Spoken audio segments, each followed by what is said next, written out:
This is the Paracave Podcast, proudly brought to you by major sponsor Jack's Pale Ale, exclusively available at Parramatta Leagues Club, Shannon Cooney from Glenmore Park Realty, Beau Cook from Loan Market, BTZD, the official apparel partner of the Paracave Podcast, and the Parramatta Times, the official media partner of the Paracave Podcast.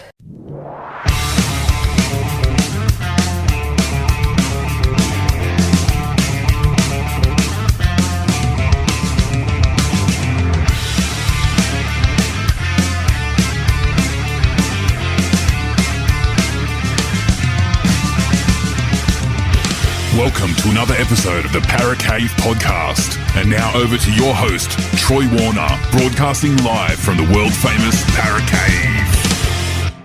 And yes, hello and welcome back to another cracking episode of the Paracave Podcast. Troy Warner here, and this is the interview-style podcast that comes out each week, which I hope you're really enjoying listening to, certainly getting some great guests on. And this week is no different. Now, this player, he was a hard man back in the day in the 80s and early 90s of a rugby league. He played for the South Sydney Rabbitohs in a tough pack in that 80s. That was one of the most toughest packs, along with Balmain, Manly and the Bulldogs as well. But he played for South Sydney 169 games and also represented New South Wales on 4 occasions, including the one-off game over in America in 1987.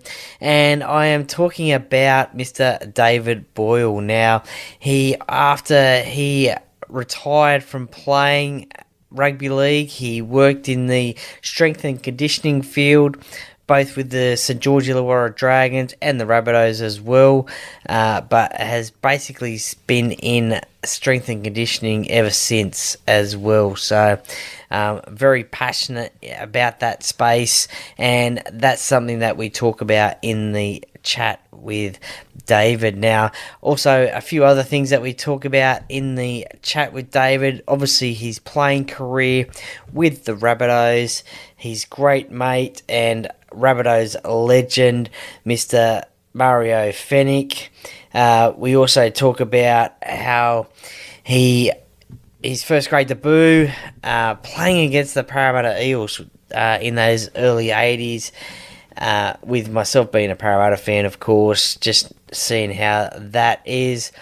Playing for New South Wales as well, and including, as I said, that game over in America for the Blues.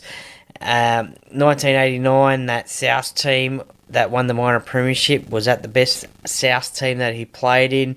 What he's been up to post-football, as I said, in the strength and conditioning side as well. Some really interesting chats about that as well.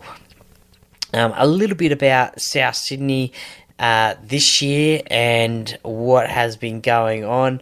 Obviously, the common league questions, and also something new that has been introduced, that I introduced into this chat as well, a quick top 10 as well. So that one is really interesting. And obviously the set of 6 personality questions as well. So a great interview with David. Now, I'm sure you'll really enjoy that one.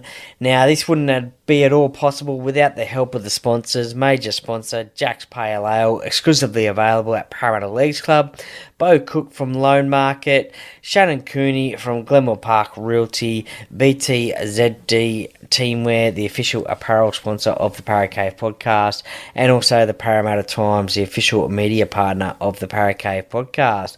More details about the sponsors and the Paracave Podcast merchandise after the chat with David. So for now, that's enough of me talking. So as Hindy says, get a beer, coffee, whatever you want. Sit back, relax, and enjoy, and let's get straight into it.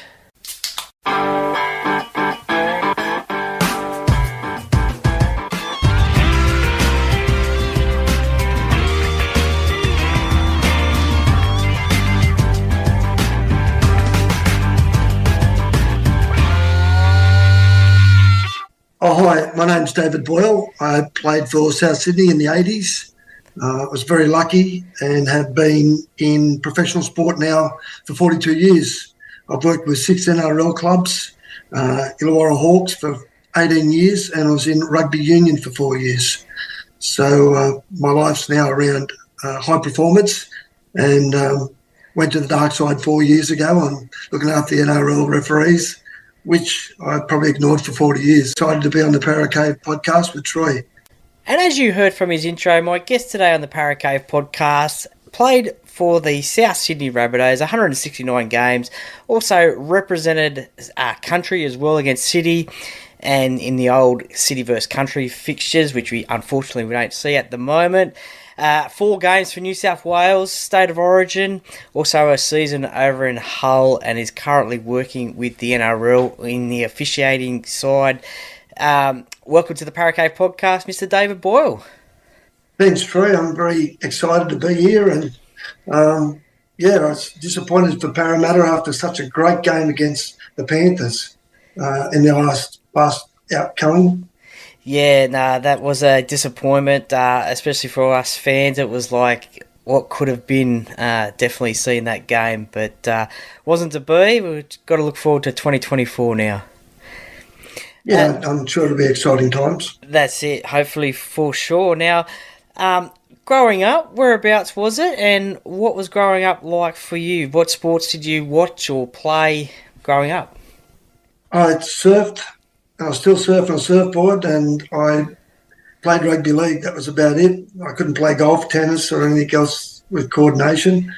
I worked hard and I got lucky, and I was a Gorilla Junior. Okay, down in Group 7, and I've been travelling up for 42 years. I still live down here on the beach here at Warilla, and still travelling in Sydney. Yeah, pretty famous club, the old Warilla Gorillas, that's for sure. Yeah. So, did you find rugby league, or did rugby league find you? How did you get involved with rugby league? It was funny. It is a funny story. I didn't grow, and I gave up for 1 year, and then all of a sudden I grew 6 inches in 1 year and started training with Mick Carberry, who was signed up by South Sydney, and he's a best friend and still is. So I started lifting weights with him, and I grew, and then I had an uncle that was a talent scout for Newtown Jets. Okay. So he said, come up and have a trial. And my big premise is I was fit and I could take a hide, and that's how I got there. And then I travelled up with Mick. I'd drop him off at South and then pick him up, and then one day I went to pick him up at South, and I was training at Newtown and winning all the runs and 400s and all these different things at Newtown Oval. I then went to South, and then Terry Parker looked at me and said, why don't you come and have a run here? Okay. And then what happened, South started training on Monday, Wednesdays and Fridays, and Newtown were training Tuesday, Thursdays and Saturdays. So I was going up 6 days a week and running 6 days a week. Yeah, wow. And then after a few weeks, Bill Anderson said to me, mate, if you stay here, we're going to start doing our skills. If you stay here, you'll get a contract. Thank you. I went to a coaching clinic at Wynned Stadium, and John Sattler was the coach that was coaching me, and I'd followed South since then, so I thought I got hit in the bum with a rainbow. So, yeah, see you later, Newtown, and South Sydney was my club. So, obviously, travelling up, that would have been pretty difficult in those times. Obviously, rugby league wasn't professional then. What sort of work did you do during those days, and then how did you manage that playing and training? I worked with the big Australian, BHP Steel. I was an electronics technician, and the guys used to cover for me, and I'd meet Mick Carberry at the bottom of Mount Ousley, 3:30, and up to Sydney we'd go.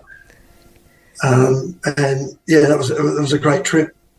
And I actually got signed up probably as a driver for Mick, because he was a very skillful player, so It didn't worry me, and it was just great. So then that's the story of joining South Sydney, and then do you remember your first grade debut? Because that was actually against Newtown as well. Yeah. Well, we had charity shields, and they still had the charity shields, but they were bloodbaths. Yeah. And then we played against the Dragons, and we just got bashed. And I thought, if this is Sydney first grade, I'm just not real sure whether I want to play it. But then, the beauty of it all, I had the Ramplings, Gary Hamley, Peter Tunks, Michael Andrews, Les Davison, and you knew everybody had your back. So I was lucky we had a club that were all mates, and we didn't need anybody else to tell us whether we played good or bad, because you played for each other. Yeah. And we're still good mates now, so I was so lucky. Yeah, nice. Well, with myself being a Para fan, what was it like playing against those early 80s Parramatta teams? Yeah, we had a pretty good run with Parramatta.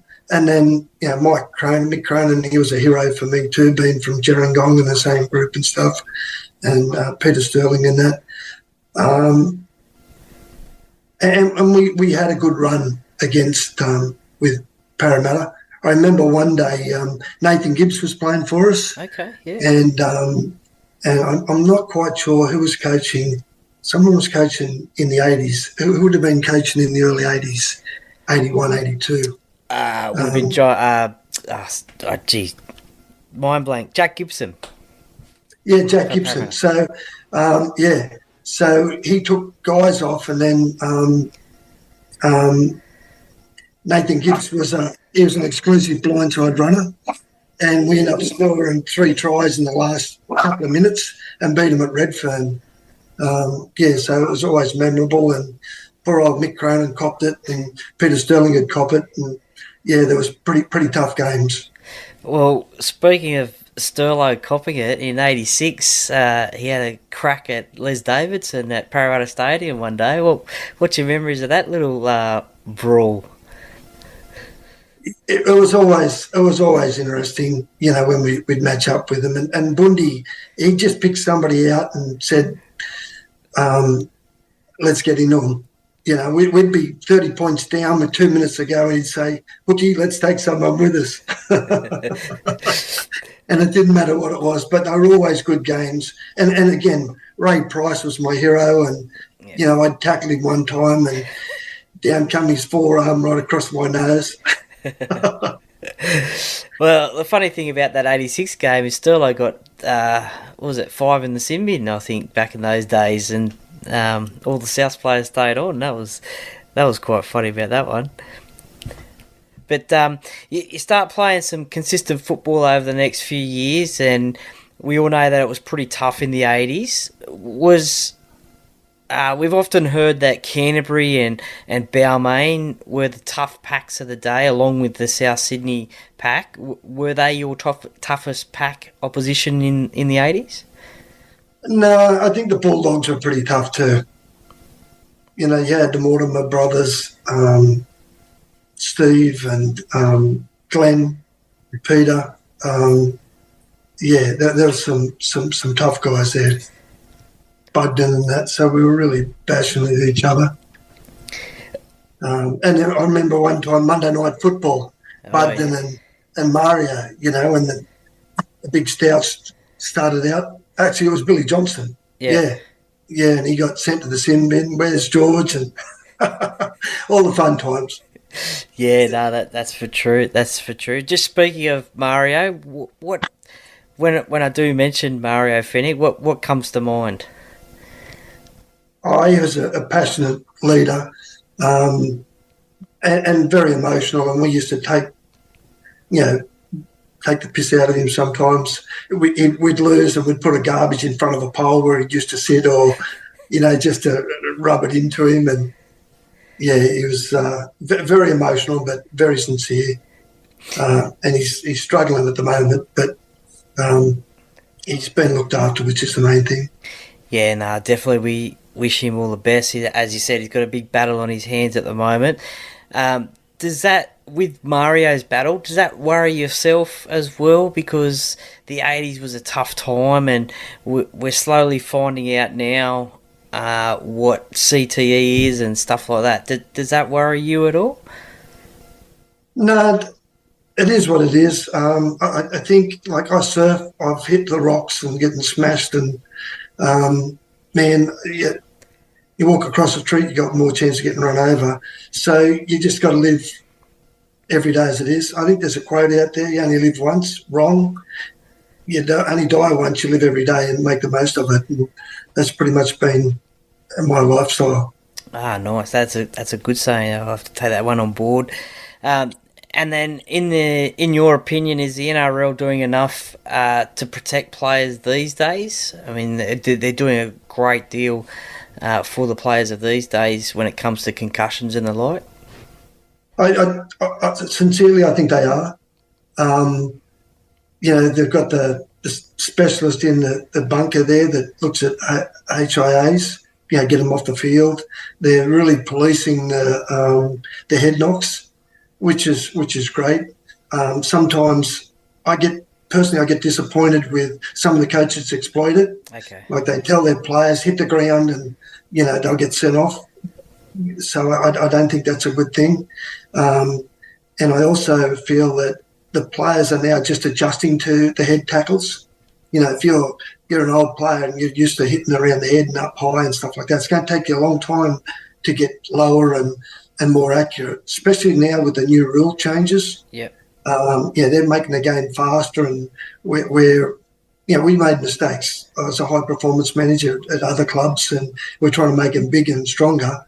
But now is bigger and stronger better, or do you need to be more mobile and agile and things like that? So it's been a long answer to yes. I think that the NRL's doing their best for it, and even that tackle at the Raiders and Cronulla game on Sunday night, nobody argued that was a send off. Yeah, definitely. And we just got to try to keep that out of the game because it doesn't help families when they're watching their kids playing thinking cheapest. That could be my son. Yeah, for sure, definitely.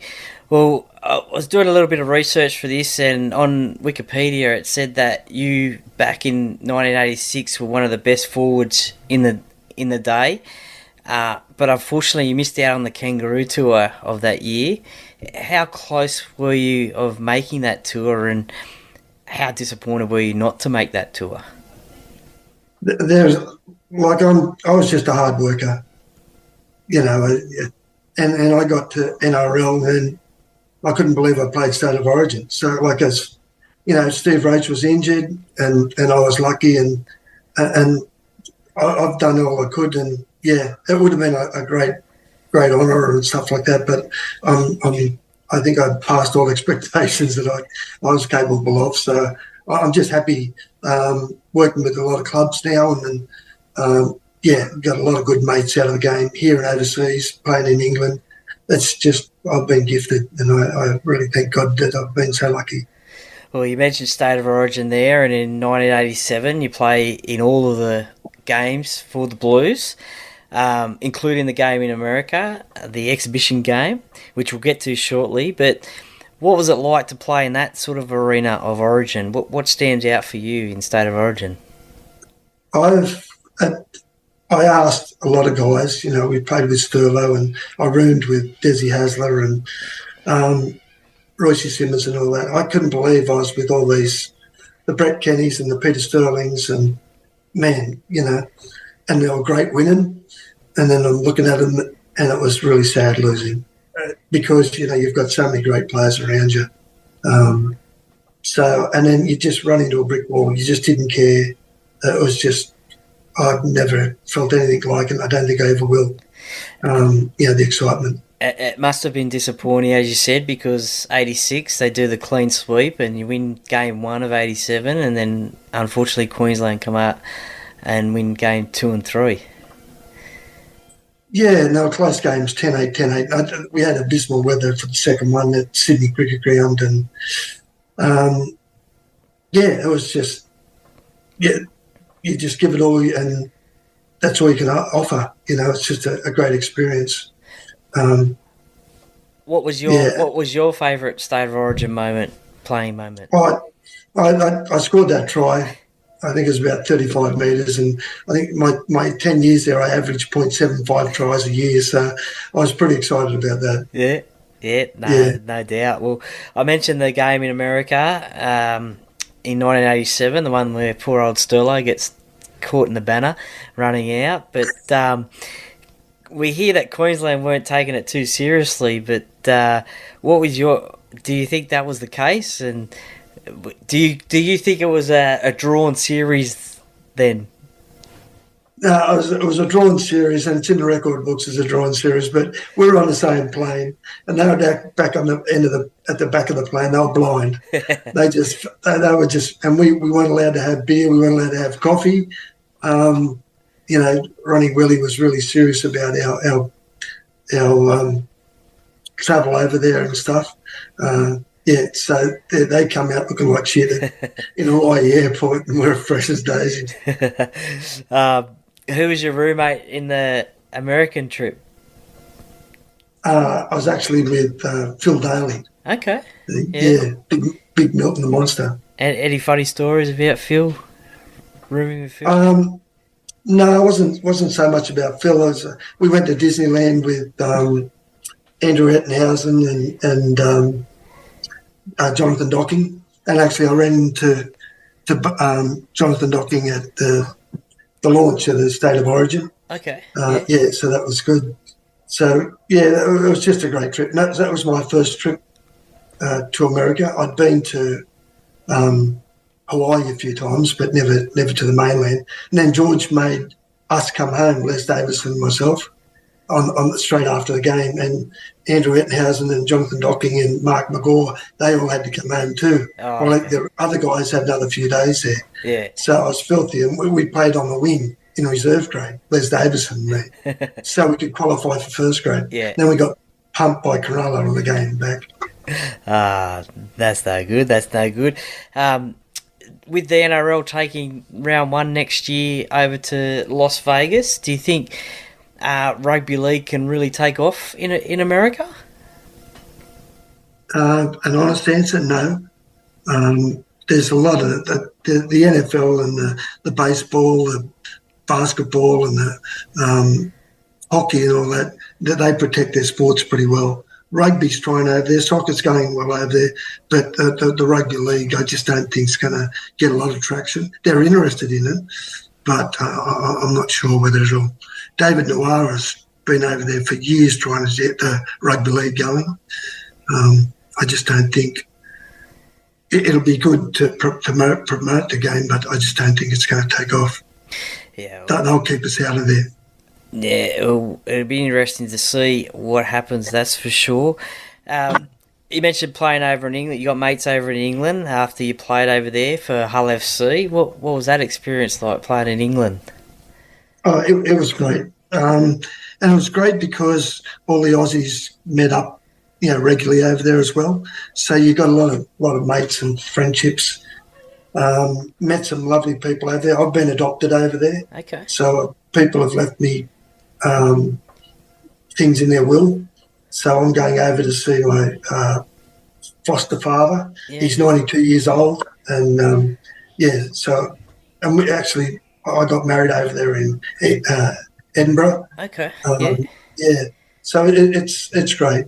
Been over there about 8 times now. So, and it's just a great career, what sport can do for us, meeting friends and the WhatsApp groups and things like that. So, we still get invited to functions over there.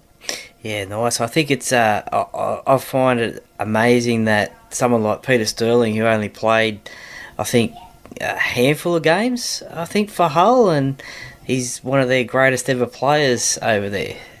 Well, I think he's over there in 82 because he played for Hull as well. And then they got what they call a Humber Bridge, and Hull played, I think Hull KR played Hull FC, and they said the last one's out, turn the lights off because they were all heading down to Headingley, down to London to watch the game. Yeah. Yeah. What was it like playing against KR, the local rivals? So Gavin Miller played for Hull KR, and I played for Hull FC, and we'd had a 10-year running in the NRL. Okay. So, it went on over there, but so it it was some tough games. And Kevin Ward was over there. Oh, yeah. He had a great elbow, and some of the other guys. They reckon that if you play the French guys, they've got about one tooth in their head, average, and in England they've only got about three in their head, and it's a very tough game over there. Yeah, for sure. Is the Hull FC KR rivalry bigger than the South Roosters rivalry, or the other way around? Or they're different, completely different sort of rivalries? I think there's a really strong rivalry, but it's not as, the standard over there is not quite what's standard over here. And I thought that the Roosters South game was, like, it was hard on Friday night, but like last year, you won't get much harder than that. 7 sin bins. Yeah. And then you didn't have Hargraves, you didn't have Latrell, you didn't have Manu, you didn't have Burgess. So they took a bit of firepower out of it. Yeah, but still, it's always good to have that rivalry. Yeah, for sure.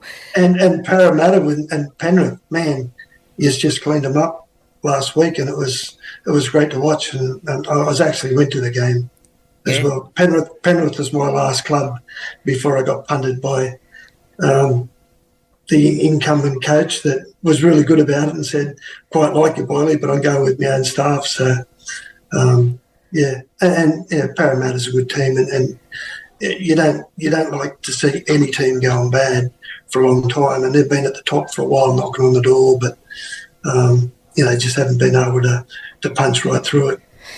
Yeah, hopefully it'll change soon. The 1989 South team won the minor premiership. Was that the best South team that you played in? Yeah, we were going okay. We'd won most of our games, and then we just lost towards the finish every game. Yeah, it just went out the back door. So it was really disappointing, and the one that got away, I guess. Yeah, that's for sure, with Canberra being the eventual premiers. The year after, playing only 3 games, and then in 1991 played 20 and then retiring from playing. Was that a hard decision to make, to retire from the game that you love? No, at that stage I'd had about, might have been 10 operations on my knees. And then 2012, it was 12 and 13 was the last 2 operations. They were replacements, so they were pretty well busted up. Yeah. Did you have a plan in place whilst you were playing as to what, or a thought as to what you were going to do post-football? Yeah, I was really looked after at South. So I started doing an MBA, and I was an electronics technician, and I was subcontracting the South, and I started a corporate health company in BlueScope, and I'd always got looked after by the sponsors and things like that. They put a lot of trust in me and stuff. So always had a plan B. So I've been very fortunate. Is that something that you pass on to younger players today that have a plan B? Everybody, yeah. And I was in a podcast last week, and they said, what was the biggest thing that you think's wrong and disappointment, and that's when you see a player's career's finished and they never had a plan B. Yeah. You always try to ensure they're good people as well, and look after themselves. Yeah, and even with the referees, a lot of these guys, they haven't got another club to go to. So if they quit refereeing, they don't have a career. So we're very big on trying to make their careers, their brand, and do something as well. Yeah, that's for sure. How proud does it make you think that you're, or not think, that you're a one-club man? Yeah, I'm very excited that I was able to be a one-club man. And it's good to be able to walk into that club and be welcomed by a lot of the guys. I left there for a while, and I went back for another 2 years to be the high performance manager there before Russell Crowe took over. So I've had, a couple of different areas that I've been a part of. And we've got a very strong past players association as well. Okay. And we built up a great relationship with the club. And even with the referees, we spent 7 weeks at Redfern, operating out of Redfern, because we got kicked out of the stadium at Acor Stadium, where our home is. So it was good being back to Redfern for 6 or 7 weeks. Yeah, no, definitely, for sure. Just how much do you keep in contact with your former teammates? I mean, a couple of weeks ago, you're part of the Guard of Honour on the ground at that South Roosters game. That must have been pretty special. Yeah, it was good to catch up with a lot of the guys, a lot of young guys. And then we have other functions through the year. We have about 4 functions through the year. I just seen a WhatsApp where we've got a function in the Eastern Suburbs on the 9th of December to catch up with all the old boys. Yeah, nice. So the WhatsApp groups is really good because, it was my birthday last week. It was Ziggy Niscut's birthday last week. Everybody, we keep pretty close together, especially the age. I was up seeing Tony Rampling. His parents passed away last month. So, everyone's pretty close to, which is, again, I think sport is just something that there's a lot of positivity, with winners and positive people, and it just creates that whole mindset for you. And we all keep together, which is great. Nice. What about at the moment? Does it upset you that what we see with what's going on at South Sydney at the moment? I mean, obviously, I'm an outsider. You're an outsider of the club, and we only see what we see on TV and in the papers and that. Does it make you upset about what's going on, or you think something else is happening there? No, when you look at the big picture, Wayne Bennett's a hard act to follow. Yeah. And there's been a few changes. And the media blows things up. So, again, my opinion now, we've got sport, but it becomes entertainment. And a lot of the media are making money out of stories. Okay. And everybody want to gravitate to those stories. And then, sure, where there's smoke, there's fire. But I'm pretty sure that, they're going to learn from it. They've got a good CEO. They've got a good structure there. And you have your highs and your lows. And I think that they'll come through it with flying colours. And some of the stuff that we look at, there's some really positives that will come out of it, and I'm sure that JD will. And at one function there about 2 months ago, I took a busload of guys up from down here, and he was really open to talk to them and answer questions and things like that. So he's accepted responsibility, and I'm sure he'll work through it. And Cody and the Latrell are seasoned people, and I'm sure they'll pull together. Yeah, and then they've got a great leader in Cam Murray. He just leads by example. He's playing way above his weight. So, they'll do their review of the season, reflections, and I'm sure they'll come good. Yeah, no, that's it for sure. Now, post football as well, you also had a crack at politics. What was that all about? Did you think you wanted to become a politician, or? No, I had no ambition to be a politician. And what was funny is I got approached by the Labor Party. We want you to stand for federal politics, and you're down in Gilmore, down here, down in the South Coast, and we've got a bit of a margin there. So it looks like, we could go through with it. And the only thing with politics I'd have is I was a Labor man with the ETU. So I thought, I'll give it a go. So I was travelling to Sydney and then bound down to Bateman's Bay. And what I did find out was there's left and right factions. Okay. Well, the right faction put me into the federal politics, and then they're all lefties down here. Okay. And they hated me. They absolutely hated me. And there was some of the things that come out in the paper. Like I think there's 13 radio stations and newspapers and that. And, they really hated me. And then I just kept going to these Labor meetings and they found out that I wasn't a bad person and stuff like that. And that he's not that bad. And then when my local council, they had a council got dismissed, got sacked, and they were running for council again. So going back to the federal politics, after 3 months, it was on the nose. Julia Gillard took over from the Prime Minister's, and then she got the punt, and Kevin 07 come back in, and they said, we're not going to win, you can quit if you like. I said, thank you, I'm out of here.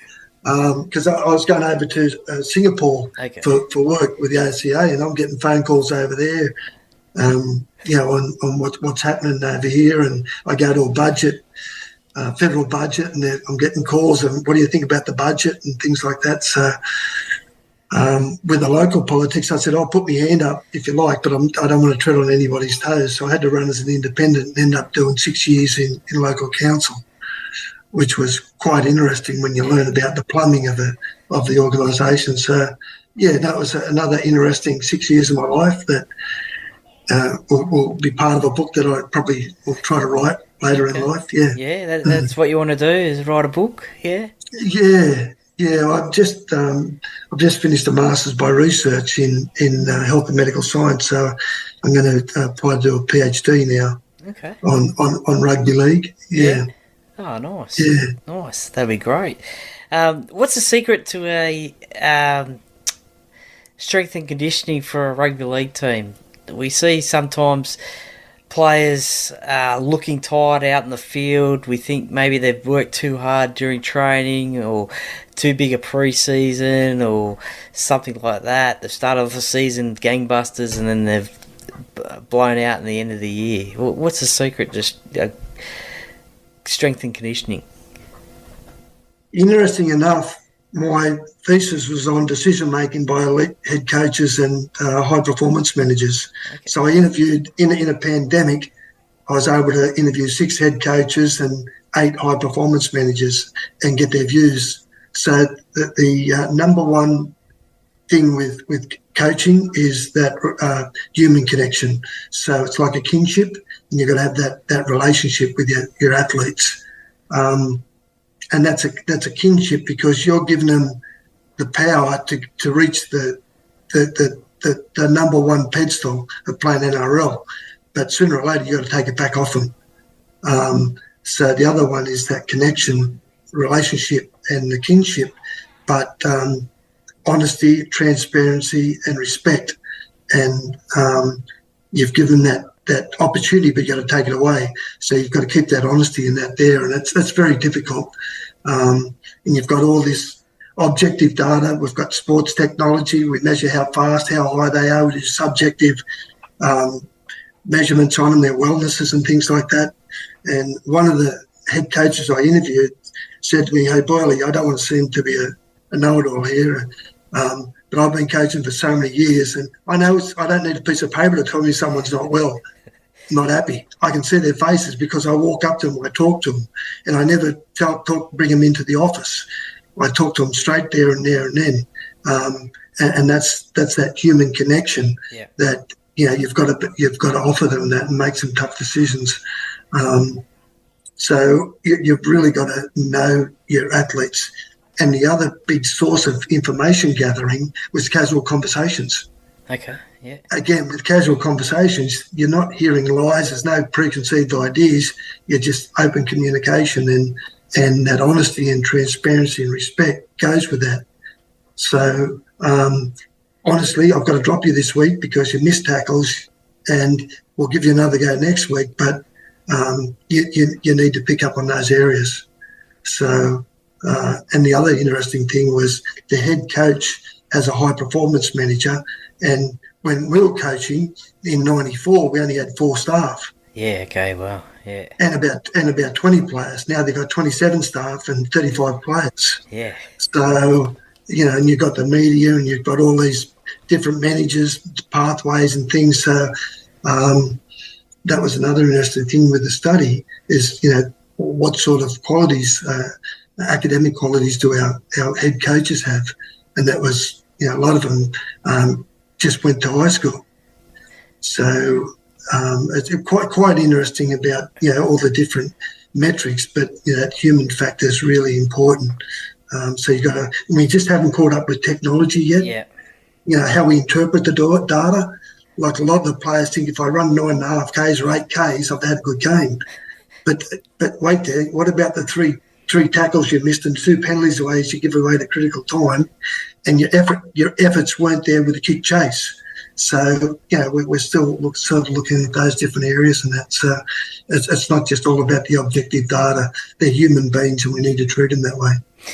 Was one of those high-performance managers Hayden Knowles by any chance? No, I didn't get to talk to Hayden. Oh, really? But friend of the show. Great bloke, Hayden. Yeah. He is a great bloke, and a lot of them are great blokes. But a few of them, a couple of the quotes were, "Hey, Boyle, we used to give them 3 slaps across the head. Now you've got to give them 3 cuddles."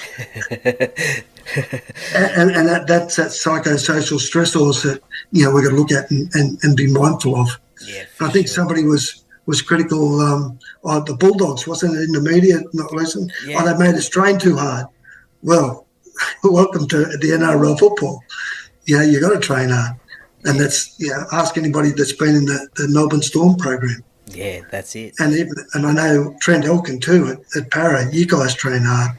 Everybody trains hard. Yeah, no, for sure. One of Hayden's favourite sayings is the most connected team is usually the best defensive team, and the best defensive team wins the premiership. And as you said, all about the connection. Yeah, you got to be honest, and the players got to know what they're doing. I think we've been with the referees. Their cognitive memory ability is unbelievable. They make about 1,300 decisions a game. Yeah, wow. And then, as we spoke earlier, the premise is the commission make the rules. The referees have to apply the rules, and some of the coaches are trying to exploit the rules. So, and then referees have to manage the game. They've got to make it entertaining. If the two teams don't want to play to the rules, that makes it very hard for them to manage the game because they don't want to give away too many. I think Jared Maxwell said last week, we want a lot of football. We want football, not fights, not anything else against the South. And it's hard for those guys to do that. And, if the two teams don't want to play footy, then they've got to really do the best they can. It's been really interesting. And I watched Parramatta closely on the last Thursday week against Penrith. And they just knew what to do when they were going into the tackles, and they were backing each other up and supporting each other. And that's what the game's all about. You can't clock off because some of the smarter players will see you clock off, and then there'll be a little gap. And that's all it takes these days. And you can see how much the tries, how much athleticism is in our wingers, how they score the tries. Yeah. They've got to be gymnasts to get some of those tries that they do. Yeah, unbelievable. Dominic Young, perfect example last weekend. Amazing, that's for sure. Time for some common league questions. Is there a favourite game that you played in during your career? Is there one that just stands out that you thought, just really loved that game? I'd have to mention a game we played against Wigan. Okay. Over in Hull, they had 17 internationals, and then we had Craig Coleman, David Moon, and myself at Hull, and then we had some other guys there. But we smashed them off the paddock, and it was just like a training run, and it'll always go down to my mind. And Brian Smith, former Parramatta coach, and coached with me 3 times. It was just a great, memorable game as far as football goes like that, Yeah, no, definitely, for sure. Other than your home ground, which probably would have been Redfern Oval, did you have a favourite ground that you used to love to play at? No, Redfern was it. Yeah, that's it. Yeah, No, yeah. Well, the cricket ground had a cricket pitch there. North Sydney had a cricket pitch there. Um, yeah, no, Redfern was pretty good. Well, we had fun there too. They used to have the old grandstand and used to sit there and just watch referees and players from opposition teams hit the beam across the head because they didn't duck down. Was that a deliberate ploy, putting the beams down a little bit lower? Yeah, oh no, that was the way it was made. She was an old grandstand, yeah. Did you have a least favourite ground, one you hated playing at, for whatever reason? I hate going down to Canberra.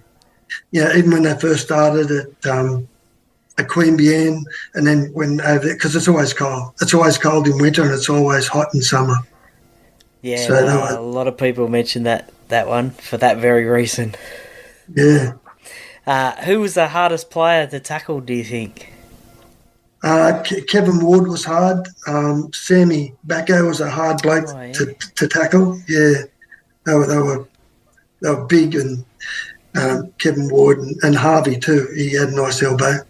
So yeah, hardest point of your body is the point of that elbow. Well, that's it.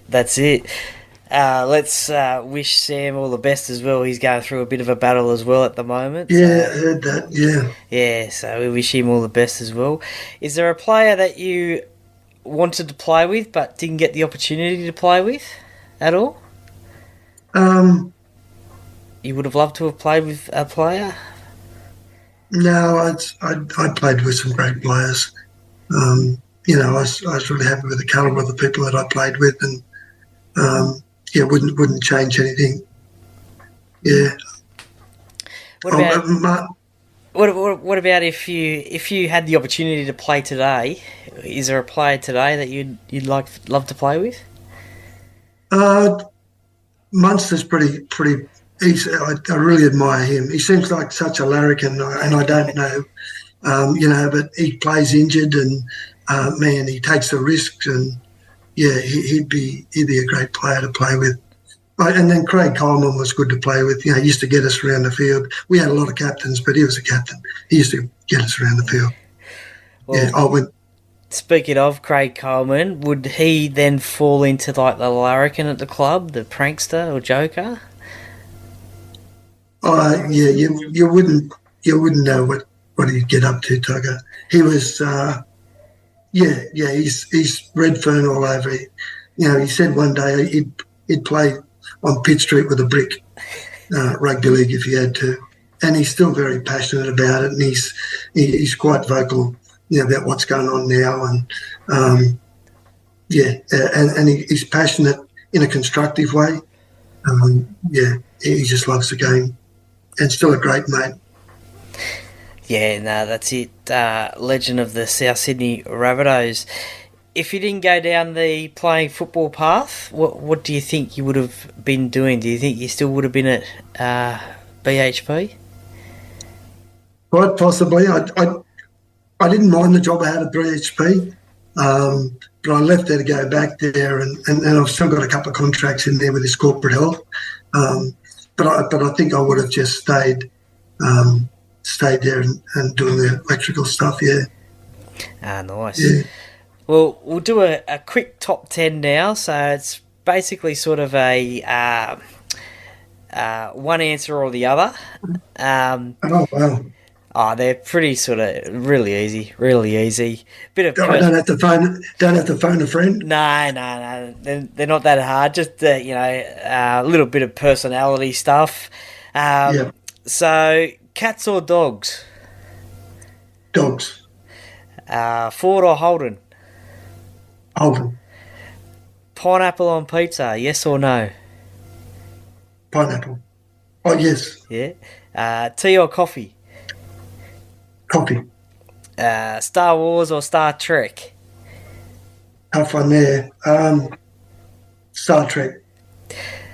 Rambo or Rocky? Rambo. McDonald's or KFC? McDonald's.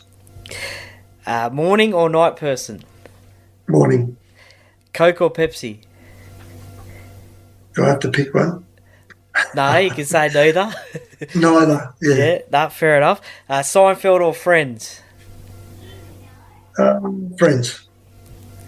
Nice. Good little insight there.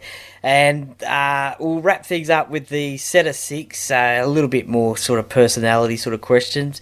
Outside of rugby league, is there a favourite sport? I surf and row surf boats. Yeah, nice. Yeah. Is it favourite holiday destination? I was going to say Bali, but they reckon it's no good anymore, so Hawaii. Okay, yeah, no, that's nice. Who would be the most famous person you'd love to meet and have a chat with? Kelly Slater. Okay, yeah, the surfing connection there. That's it, yeah. Was he 10 or 11-time world champion, I think? 11-time world amazing. champion, yeah. And still going too. Yeah. Amazing. Which three former teammates wouldn't you want to be stuck on a deserted island with, and why? I wouldn't want to be. Yeah. Tony Rampling, Les Davison, and Craig Coleman. Any reasons why, or just those three? Just those three. Yeah, that drive me mad. Nice. What's your specialty dish in the kitchen or on the barbecue? I love lamb chops. Nice. And favourite musician or band to listen to? Jack Johnson. Oh, yeah? Yeah, just surf music. Yeah, just casual stuff. What's your favourite Jack Johnson song? I can't even think of it now. Yeah, I just listened to it. Yeah. I think that because he lived on the back of Pipeline there. You know, just the music that goes on there. Yeah, he seems like a pretty cool bloke. That's for sure. Well, David Boyle, thank you very much for joining me today on the Parrot Cave podcast. I really enjoyed going down memory lane and talking about your career and a few other fun stuff and some great stories there. And no doubt next year we might catch up at a game and say good day. So thank you very much for coming on the podcast today. It's been an absolute pleasure, Troy. Thank you very much. And the Parrot Cave, and I wish Parramatta all the best for next season. More so for South Sydney, but yeah, Parramatta too. How you going, mate? Are you a Parrot Cave podcast listener? I am, bro. It's a great podcast. Everyone tune in. Go Parrot. Well, welcome back, and thank you for listening to David Boyle and his rugby league and life story. There were some great yarns in there, some great stories, and especially about the strength and conditioning side of rugby league teams. I thought it was really interesting about that one. So I really appreciate you, David, for giving me the time to have a chat with you for the fans, and I hope one day we will catch up and say good day. So thank you very much once again, much appreciated. Now to the Parrot Cave podcast merchandise, which you can purchase now. Parrot Cave podcast hats, only $10. That's right, $10 for a Parrot Cave podcast hat. All you need to do is just email the podcast, www.theparrotcavepodcast@yahoo.com, or send me a message on the social media channels, and I will get that to you. Just $10 plus postage and handling. Get your order in today and start wearing your Parrot Cave podcast hats in and around town. Thank you very much for your support on that one. Thank you very much to those who have purchased one already. I really appreciate it.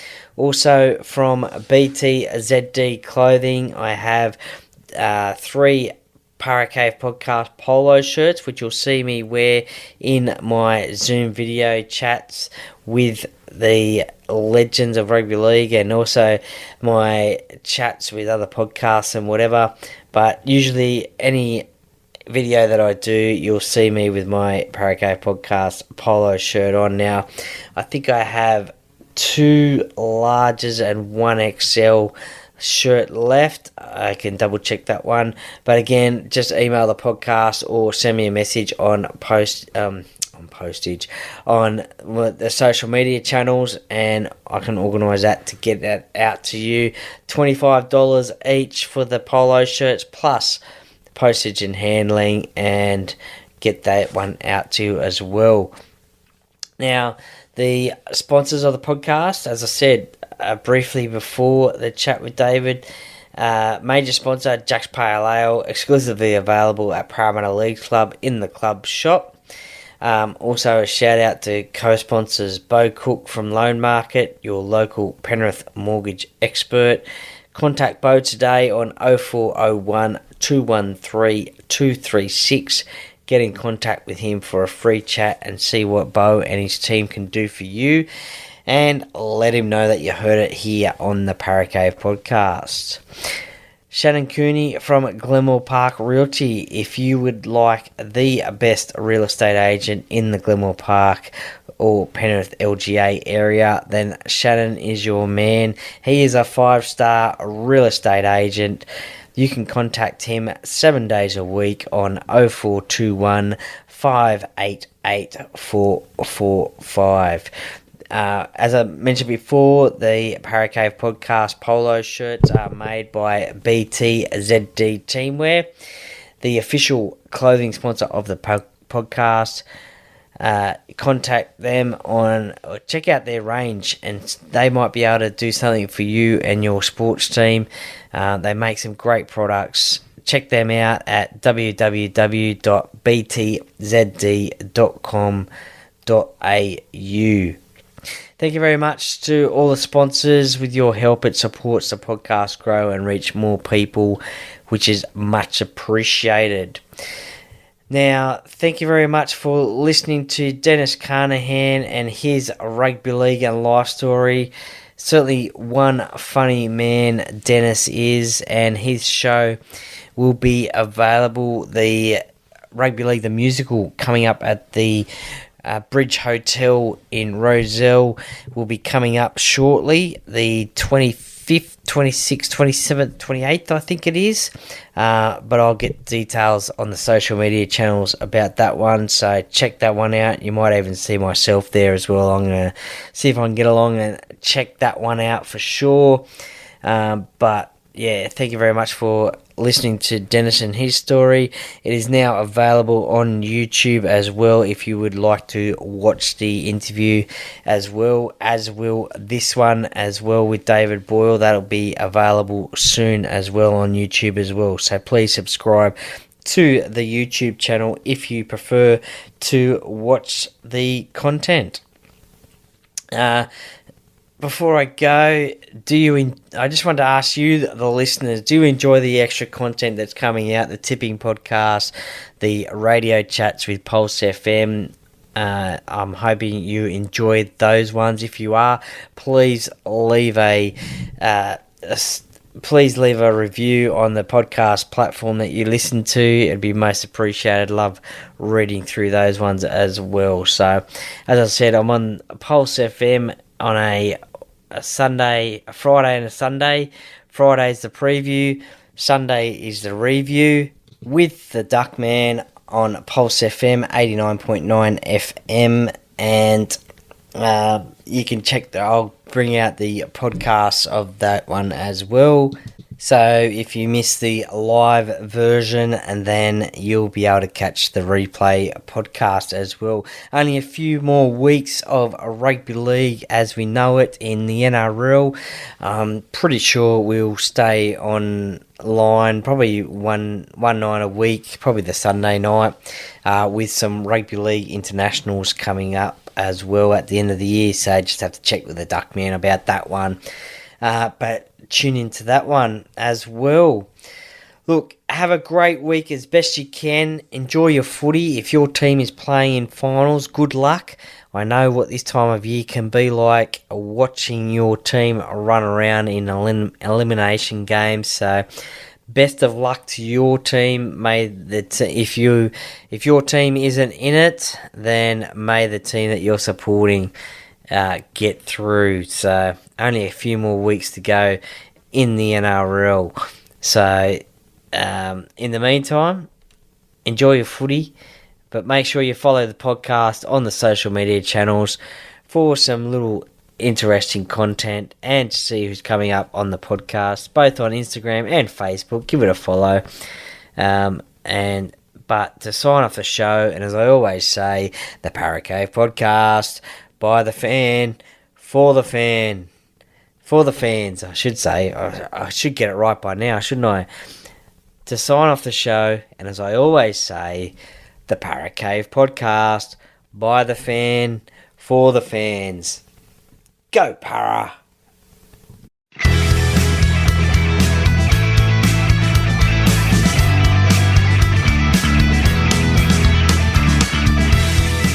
Thank you for listening to another episode of the Parrot Cave podcast.